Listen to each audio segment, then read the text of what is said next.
loves, my name is Amber, welcome to my channel, and today we're going to be discussing The Midnight Ride by Ben Mezrich.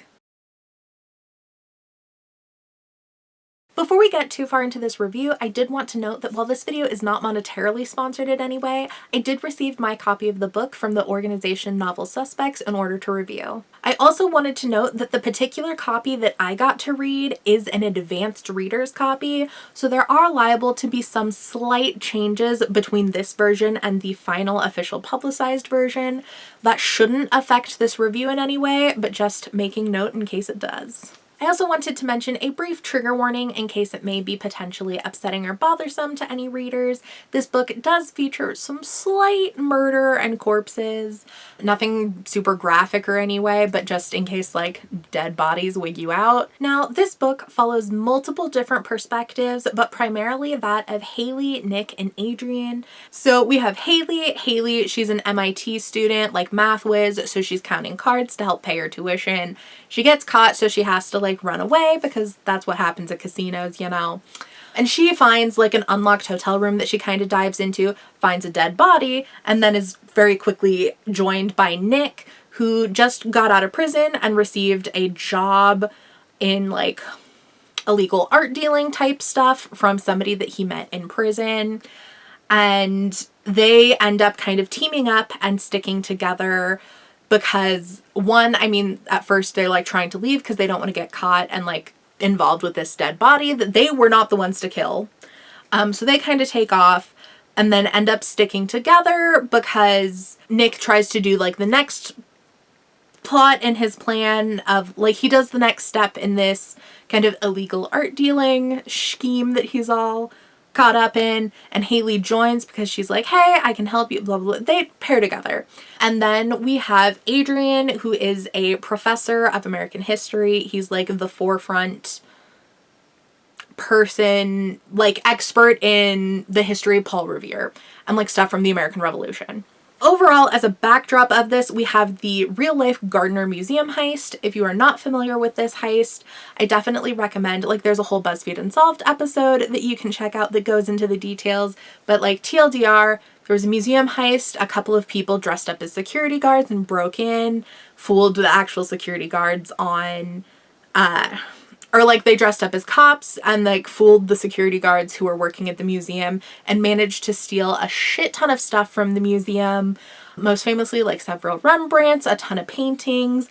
And then I don't remember if this was actually part of the real life heist or if this is exclusive to the book, but there was like an eagle that was on the top of a flag that was also stolen. That eagle plays a large part of this particular book. This book is also a little bit unique because it's written by an author who, if I'm not mistaken, has before now specialized in novelizations of like real life events, but like with facts and things. And I think this may be his first step into like a fictionalized event, like a fictionalized telling of the events, which could lead to like a lot of people getting confused because some people might be like, oh, this is real because this author writes real things. This is not, this is a fictionalization. This did not happen as far as I'm aware. But anyways, so that being said, like I can't verify because I can't remember offhand if that was part of the actual heist or not, whatever. That's the backdrop of the story. And it's now been, I think like 30 or so years, decades since the Gardner heist has happened. And this like illegal art dealing thing that Nick and now Haley is caught up in involves some of the pieces that were stolen from the Gardner Museum heist. So they go to like a secondary location. They're trying to like pick up some of the pieces. Everybody who was guarding these pieces are dead. So they're like, ah, fuck. They contact the person who they were getting the pieces to begin with, who was like the daughter of somebody involved in the original heist. Because the original heist was like a job hired, like two guys were hired to do this job and then they didn't give it to the people they were supposed to give it to. So that's like a part of the story where like these like people who were originally supposed to get it have like spies who are like trying to track down all of these things. Most specifically this eagle, which has like secrets and things, and it's very, very intricate. So many details fall into place in this book. Okay, going back to that.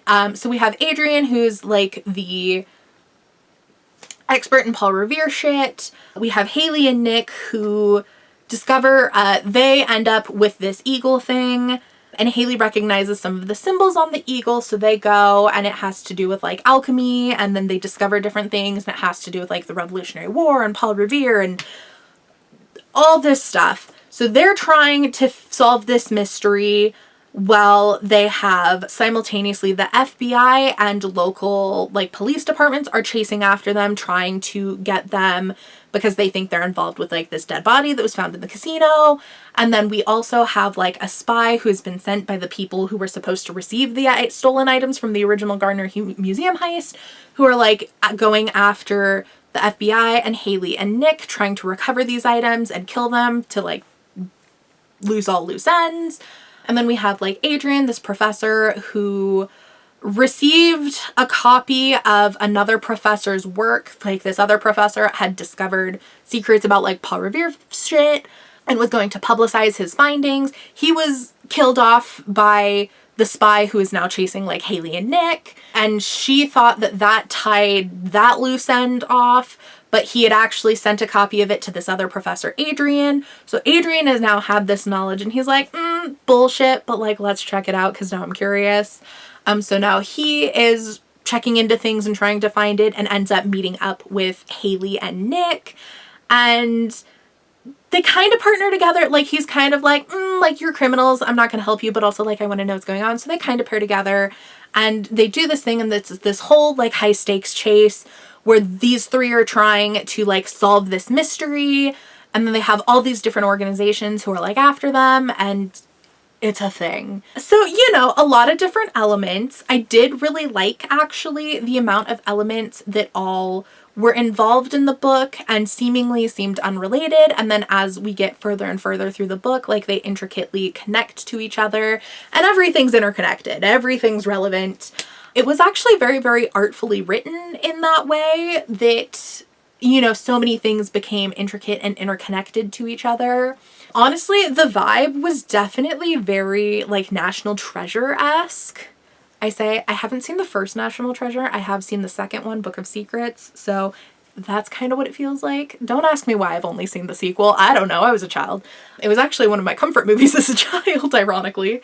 Don't know why I never bothered to watch the first one. Whatever, not relevant. It does have that kind of feel to it. This like whole mystery of like different historical things all intricately connected, and you're discovering them and finding them, and very, very National Treasure. I'm actually really excited to see what they do with the story because the film rights for the book have already been picked up by an entertainment company. So whether we get a TV series or a movie, or if they just don't do anything with them, I'll definitely be curious to see, because I think it has potential to do really, really well as a visual medium. It would definitely be like most intriguing, I think, to people who are interested in American history. That's not something that's really my forte. So like it was really, really cool to see all of these different elements of mysteries kind of coming together. I was a bit lost when it came to a lot of the historical aspects because I'm gonna be honest, I fucking hate colonial era American history. It's not my shtick, not my thing, not my forte. History is just not my biggest interest in life. But I do think that this would be really, really fun for anybody who is really interested in American history to read. I think it would be fascinating and very, very enjoyable. However, because I'm personally not a history buff, and I wouldn't even know where to start like fact checking some of the things that are featured. I don't know how historically accurate the book is when it comes to some of its information, because like obviously a lot of the items and elements that go into the book are fictionalized, so that's not going to be accurate, and like all of these hidden clues and things. But when it comes to some of the like more direct like event kind of historical background, I don't know how accurate that is or not, and I would love to see somebody who specializes in American history to weigh in on it. I feel like for the most part the book is pretty like fascinating and captivating and keeps your interest. For the most part, there are definitely a few scenes and chapters that could have been streamlined a little bit more, and I really hope that they will have been by the time we get like between this ARC copy and the final publicized version, because especially like the further you get throughout the book and as the mysteries and elements start to interconnect and unfold, like it's so fascinating and captivating. And like some chapters are so easy to just like get through and read quickly, but then there were some chapters and some pages that I had to reread so many times just because my brain was not clicking and like understanding what was going on. Not necessarily in that it was written poorly, but just it wasn't as interesting as some of the other chapters were. So I had to force myself to focus and be like, all right, what's going on? And the book is actually fairly short. I think they definitely could have made it a bit longer, and I don't think it would have upset readers or felt like it was drawing out a story that didn't need to be. You know, they definitely could have stood to have added a few more chapters and go a little bit more in depth into certain elements, but it was also kind of fun to just have this fast paced, like boom, boom, boom, boom, we're done. Like there's action going on the entire time. Like here's how it's going, and just have it be this like condensed, because I believe the events of the book are over like a day or like maybe 2 days, like a very short period of time. So it is just like a very, very high stakes impact, action filled kind of story, which was definitely not my usual read, but I certainly enjoyed it.